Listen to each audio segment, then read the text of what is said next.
Hello, Taurus. Welcome to your bonus reading here on Dove and Serpent Tarot. My name is Paul.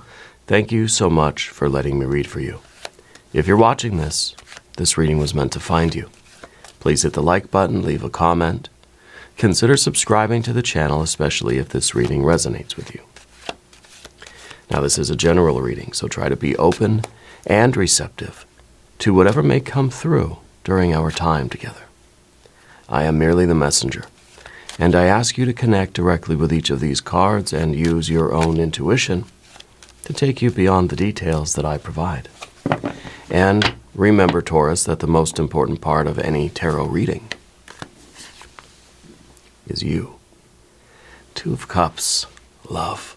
This is the glue that holds everything together, right? I feel like you're a person who really loves love. We're motivated by that feeling. When we love something, we want to be with it all the time. We want to unite with it, right? This is the urge to merge. And I feel like you're feeling this right now. And I don't know if this is just with the universe itself, right? It's sort of a mystical union, right? We're really craving that union. This could be with life. It could be with another person. It could be with an idea. It could be that it feels like every morning is like, your birthday, right? That we go to bed at night kind of with that excitement that tomorrow's my birthday, right? It feels good to be in this feeling. And this might be the moment where we sort of fall in love with a path, with a purpose, with an idea, with a person. This is the beginning of that. Okay, this is that feeling, that initial feeling of wanting to merge with something. But then this, the initial rush has to be sustained over time.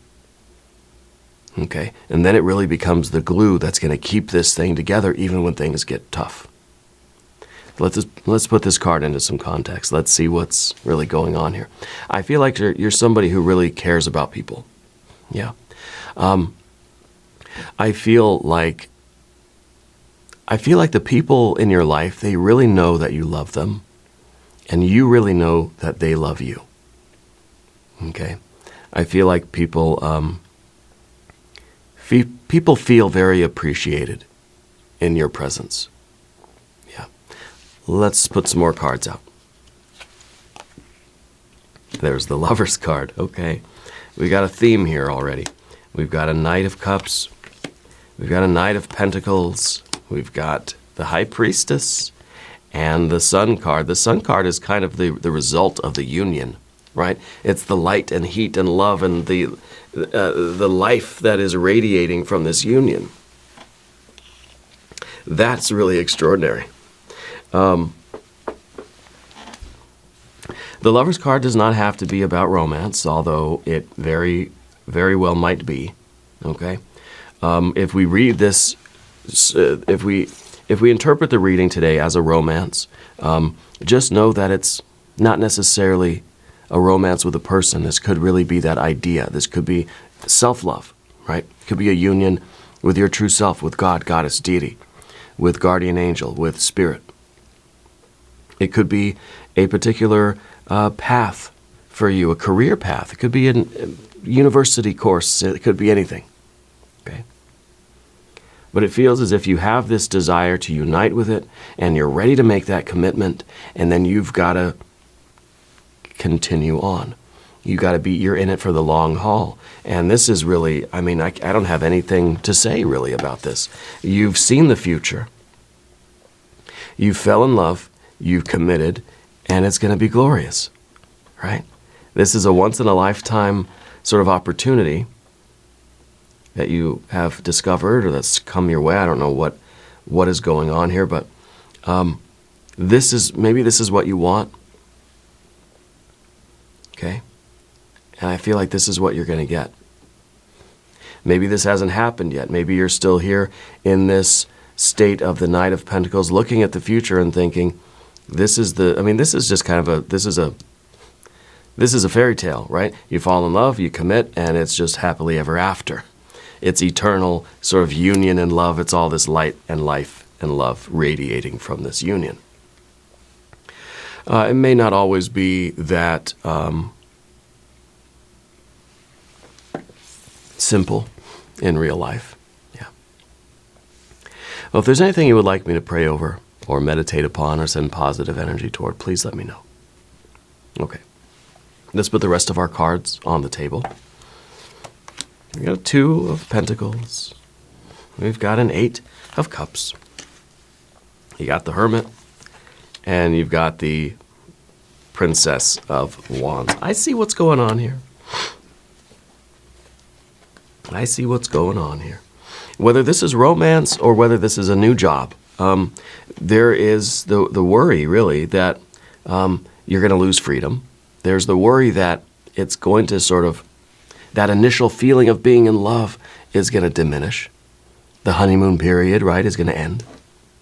So I feel like right now you're sort of looking at this Knight of Pentacles. You're looking at the future. You're trying to see, like, yeah, it could be a fairy tale. But what about the Hermit? What about me kind of, losing my independence? I like my alone time. What about the 8 of Cups? What if it's not so great once it gets going? Yeah, it feels good right now. I really want it. But once I get it, am I going to be happy? What about the 2 of Pentacles? What other things in my life are going to have to change in order for me to have this fairy tale, right? It's going to be a lot of work. It's going to be actual taking steps. Things are going to change. My life is going to change. My routines, my habits, my lifestyle is going to change. And then we're looking at the Princess of Wands and thinking, am I being silly? Am I being reckless? Am I being impulsive, jumping into this, expecting a fairy tale? I kind of feel like it is a fairy tale. I feel like this is the only thing that's sort of getting in your way really is the 8 of Cups, this feeling like, am I going to be happy in the long term? This feels good now. I want to commit to it. Yes, happily ever after would be wonderful, but am I going to be happy with it? Am I going to be happy in the long term? I think the idea here is that life's going to have ups and downs. Okay? Life is always a process of filling up the cup, and then some of that water, sort of drains out. You got to fill the cup back up again. Life is a fluctuation of emotions. It's not going to be all sunshine and roses. And so this is asking you, in this commitment, are you in it during sickness and in health? For richer and for poorer? Or will you only be really, do you only want to commit to this if it's going to be all sunshine and roses? As long as things are always good, I'm okay with it. Once things start to get kind of bad or,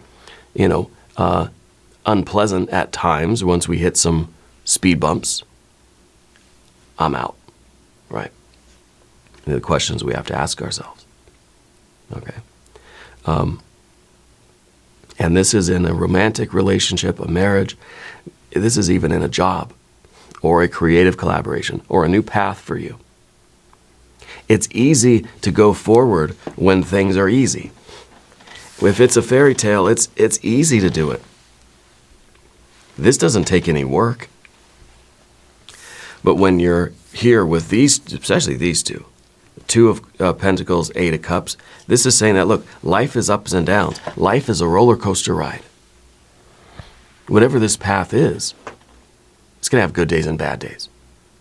It's easy to show up and be in love and be all committed when things are good, when everybody's happy, when things are going the right way and things are looking bright. Yeah. It's more difficult to show up. It's more difficult to motivate yourself to continue doing it when things aren't going so well. When there are a lot of other things going on, let's say in your personal life, that make you not want to get up and go to work the next day.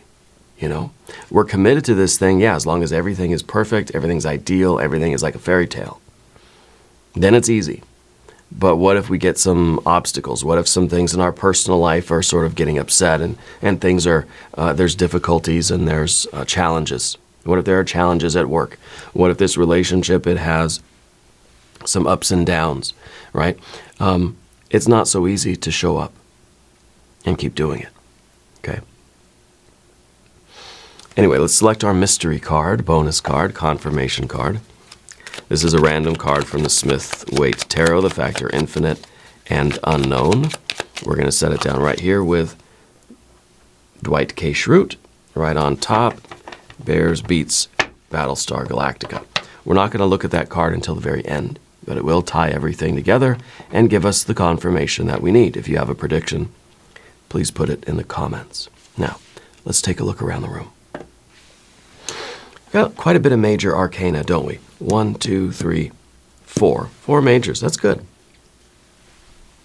We've got fire. We have water. We don't have any air. Okay. But we've got our earth energy in a couple places here. So the absence of the air, first thing that I notice, right? Because I feel like, despite my whole sort of rant at the beginning, I feel like you're not doubting yourself. You're not questioning things. You're saying, I'm in this. I want the fairy tale. I want the progression from falling in love, committing, happily ever after. Boom. Easy, simple, right? But you're aware that life is a challenge, that there are ups and downs.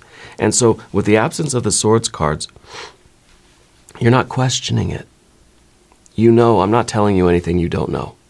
So you're ready to commit to this, knowing, fully informed, that life's going to go up and down. There's going to be roadblocks, speed bumps, potholes. There's going to be challenges. There's going to be arguments. There's going to be good days and bad days. There's going to be sickness. There's going to be health. There's going to be lean years and fat years, right? Whether this is a romance or a business or anything else. We want the fairy tale path of the horizontal plane here. We want that. This. I mean, just isolate this here. This is what we want. And this is what we get. Okay? And if you're fully informed of this, which I think you are, you got nothing to worry about. This is the once-in-a-lifetime opportunity, and you're going to take it. The Lover's card is not always romance, okay? It could be there's a Gemini person in your life, or that is going to be entering your life. This is a card of commitment. This is a card of choice. We're choosing to unite ourselves with this. It's one thing to feel the urge, the strong, deep soul desire to unite. It's another thing to do it, okay? It's another thing to actually choose that commitment and marry yourself to something, a person, an idea, a principle, a mission, a quest, or a business, or a creative project, or a pet, I don't know. And that's the commitment of that Lover's card. And this is something that feels spiritually and intuitively right for you. It is inspiring you. Yeah. So this is a relationship with a lot of love. Strong bond between you and this person. And we're going to go ahead and talk about it like it's a romantic relationship. And it could very well be. In fact, I sort of think it is. Okay. It doesn't have to be romance, but I do feel like it's an interpersonal relationship. It could be a family member, it could be a friend. Okay. It could be a lover. It could be a spouse. I feel like it's between you and another person, though. Okay. But again, it doesn't have to be that way for everybody. Take it how it resonates. Whatever it is, there's a lot of love here. It makes sense that you would then want to commit yourself completely to this, which means, again, that you're going to have to make some changes, some sacrifices, that you're going to have to adjust and adapt to this, this new life. Yeah, this new path. The Knight of Cups underneath everything. We have the Knight of Pentacles, Knight of Cups. Both the Knights are looking at the future. The Knight of Pentacles is sort of looking at things in a practical way. how is this thing going to progress in a sort of a logical, earthly, material world, practical kind of a way? And we can see, okay, well, there's going to be changes. There's going to be, we're going to have to figure out the ins and outs of things and how we're going to relate to each other and work together. It might be how we're going to schedule our time. I'm going to make, there's going to be certain changes, certain things that have to, certain compromises, right? So it's very practical. But you're looking out into the future. The Knight of Cups, however, is looking out into the future in that emotional way. What's the emotional future like for you? And this, again, is the question that we've asked ourselves. If I'm looking out into the future and I see the ups and downs, the good days, bad days, despite all of that, in the future, is there still that love there? Is it all, this is kind of asking, is it worth it? Is it worth all the ups and downs? Let's say this is a path with a lot of challenges, a lot of roadblocks, a lot of arguments, a lot of difficulties, a lot of things to figure out. Are you still happy? It's kind of like you have to put yourself in that future position and ask yourself, despite everything that we've been through in our relationship, am I still glad that I committed to you? Okay, so you kind of have to do that sort of mind exercise, that heart exercise. Put yourself in that future position and say that you've had a relationship of just a lot of stress and trouble and ups and downs, and it's been rough. It's been a rough road, right? Do you feel that it was worth it? Would you still have made the same choice? And if you can say, yeah,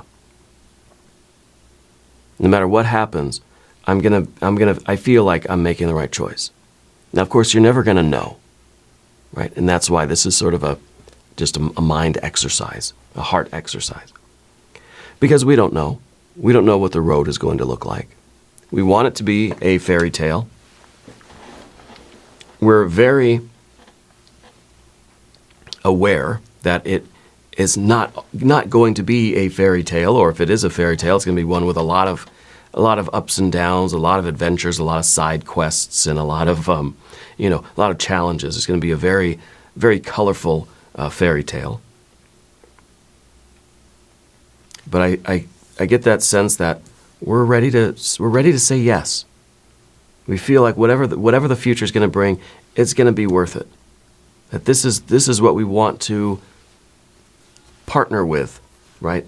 For this future of ups and downs and trials and tribulations. And in some ways, it's kind of asking, like, look, if life gets really, really bad, is this the person or the thing or the idea that you want to have by your side? Okay. So I think you're asking yourself these questions, but a lot of it is just this high priestess. The intuition, spirit is coming down and telling you, look, this is the one that's meant for you. This is the path that's meant for you. Whether it's a person, a place, or a thing. This is it. Because what does the high priestess do? It shows you the way to your empress life. It shows you the way to Big Rock Candy Mountain, to your perfect paradise.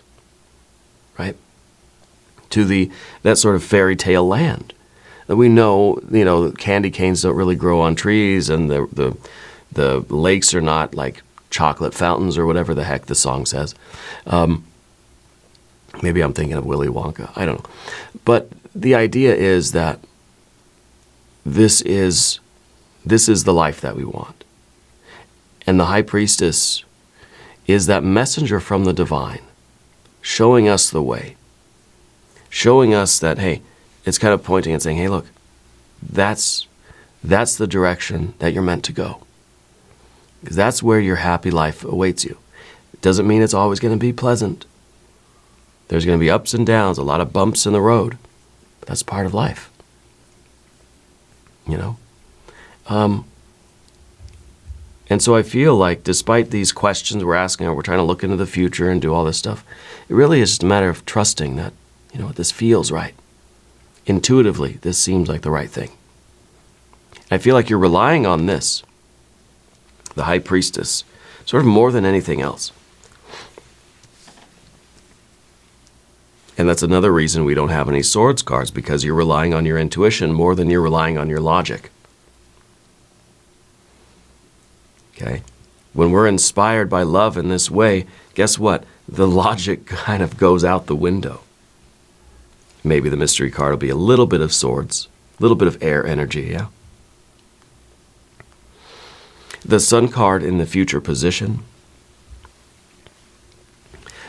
seems to me like a life that is, this feels like a life that you wouldn't trade for anything. Okay? It feels like this is you and this other entity just frolicking, just together, enjoying this ideal life, just kind of dancing through life. It really is joy. Okay? And I feel like this is representing the realization that the sun is always shining, even when there are storms, even when the weather is terrible, even on our worst days, the sun is up there as glorious as ever. Yeah. So, despite whatever's going to happen in your future with this person or this entity, despite all the storms that you may encounter, there is always going to be that core of light and life and love. And this is that strong bond. This is that union that is unbreakable. No matter what storms happen, it doesn't affect the sun, right? You could be fighting and screaming at each other over something that's just nonsense, right? There's always this fundamental bond between the two of you that's unbreakable. Yeah. I like it. If you haven't subscribed to the channel yet, by the way, please do. It's free. It supports the channel, and I appreciate that. Your general energy, we got the Two of Pentacles. You're aware of the changes that are going to have to take place. Maybe we're considering financial implications, living situation. Things are going to change in your life. I think you're ready for that. I think that you are, you're good with change. You like change. You like your own space. You like to be the one to decorate your own house. But you're ready for a little change, This is pretty rare. We've never had a reading that was so overtly about a relationship, right? I don't know how long you've been watching this channel, but there's a running joke about romantic readings, relationship readings, and how it's kind of it's almost taboo, that anytime I would do a romantic relationship reading, I'd get a lot of negative comments. I don't want to hear about that. I don't have time for that. So I always say, put your pitchforks away. Okay, this doesn't have to be romantic. But this is that rare thing. I don't think I've ever seen this so overtly in one of my readings, that this is a relationship. I think it's a relationship that maybe you're contemplating, whether you have not yet started it, maybe you haven't even met the person yet, or whether you're right in the middle of it, and this is what you're going through. Okay. But you're ready for the changes. You're ready to, you know what things you have to do to make this work. You know that life is going to be good days, bad days, the ups and downs. There's nobody you'd rather do that with than this entity, this person, whatever it is, or whoever they are. There's no one you would rather go through the ups and downs of life with. Right. Now, the Eight of Cups in your environment. In terms of your relationships, it may happen one day that you kind of feel that there is that some of this joy, some of this love is kind of draining out of the relationship. It may feel as if through a series of challenges or obstacles or just kind of a disharmony with this person, that there is a diminishing of the love. But it's not. Okay? We have to remember that fundamental Two of Cups. That love is what's going to hold everything together. Right? It's what is sustaining this union, even when things seem difficult. Even when it seems as if things are getting worse. Even if it seems hopeless. You fall back on that fundamental love that you have. And that's going to see you through any storm that you may face together. Okay? And the idea here is that in any storm, you're not working against each other. That you are a team. You're working together with this person, or this idea, or this mission, or this friend, maybe, whatever it is.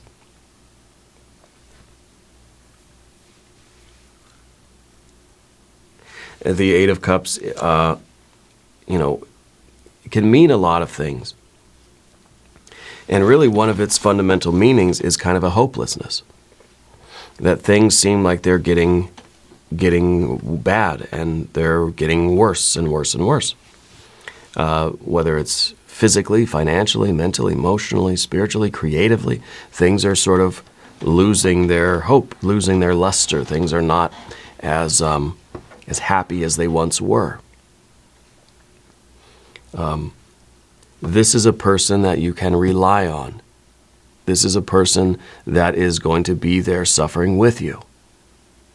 Doing it together, right? To repair whatever is not working, to do your best to patch these cups up and let the water fill back up. Okay? So even when it seems that there is some sort of disagreement or a discord or a disharmony between the two of you, you will work to repair that, because this is your person. We could be talking soulmate situation here. Yeah. In sickness and in that robust health. Okay. The obstacle here is the Hermit, because you are somebody that likes your alone time. You're somebody that likes to have your own space. You like to have time for introspection, and that's very important. Just because two souls are coming together and choosing to unite and to, live their life together and build a life together doesn't mean that they cease being individuals. Okay? Everybody needs their space. Everybody needs their alone time. Everybody needs their privacy. You're somebody that values privacy. And one of the things that may be concerning you in a relationship is that, what if you don't have that anymore? What if it's just And I don't think the other person is expecting you to give up your privacy, but you may feel obligated that, okay, now I don't have any personal space. Now I don't have any downtime or any alone time. Now I don't have any privacy. You hang on to that, because that is important. Everybody needs that. Okay. You must have time for introspection. So in any kind of relationship, whatever this, maybe this is a relationship with a pet. Maybe this is your new job or your business you're starting. You must take time for yourself to do the things that you need to do for you. Self-care, meditation, your breathing exercises, your physical exercises, your hobbies, right? You must have a separate life. You must have something that is just yours, Hermit. Okay? That does not mean that you are any less in love or any less committed. It's for your health. It is something that everybody needs. Even if this is your job, your business, you've got to have something separate that is just yours. That is personal and private, and it's just your journaling, your meditating, your own worship, a prayer. These are things we can do together, but you have to have your own thing too. Okay. And the Princess of Wands there at the end is just kind of funny to me, because it feels just like we're asking the question, are we being impulsive? Am I jumping into something that I haven't thought through? No, because we just thought everything through. And now the Princess of Wands becomes this energy that just says, just go. Follow your instinct. Follow your gut here. Jump into it. You know, it's funny because it's like, well, I feel like I'm being impulsive and I didn't think it through. I'm being reckless. No, you've thought everything through. You know what you're doing. If we keep delaying things, or we keep hesitating, or we keep doubting, we're bringing in too many of those swords cards, and then all of this crumbles down. Let's look at the mystery card and see if we get that confirmation. I'm expecting a sword. If you have a prediction, please put it in the comments down below. Let's just take a look. No, it's the Four of Cups. The Four of Cups, to me, in this case, it feels as if you're being offered a gift. And there's part of you that feels you don't deserve it, or you feel almost like you don't trust it. Yeah.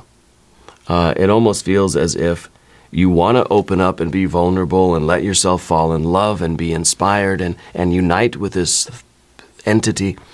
But there's part of you that's either you feel you don't deserve it, or you don't trust it, or you want to protect your heart, so you're just like, you're a little bit closed off to it. Okay? And this is still some of that self-preservation. You know, this is a defense mechanism. And I think that this is really saying that, look, we've been here in this place for a minute. It's time to set sail and get to it. You know, the Four of Cups to me always feels like you've been through a storm before, so now you parked your boat somewhere safe because you don't want to go into another storm. But we can't stay here where it's safe forever. We've got to get back out there. It's kind of like there's a storm outside. You go down into your storm cellar or whatever, right? Storm shelter. And we're safe there. We feel safe. We feel comforted. But we don't stay there forever. We don't just live there forever now. Eventually, we've got to go back upstairs. And we've got to see that, hey, the weather is nice. Everything looks good here. This is extraordinary. The weather's clear. We could set sail again. We could get to it. We can get on with it.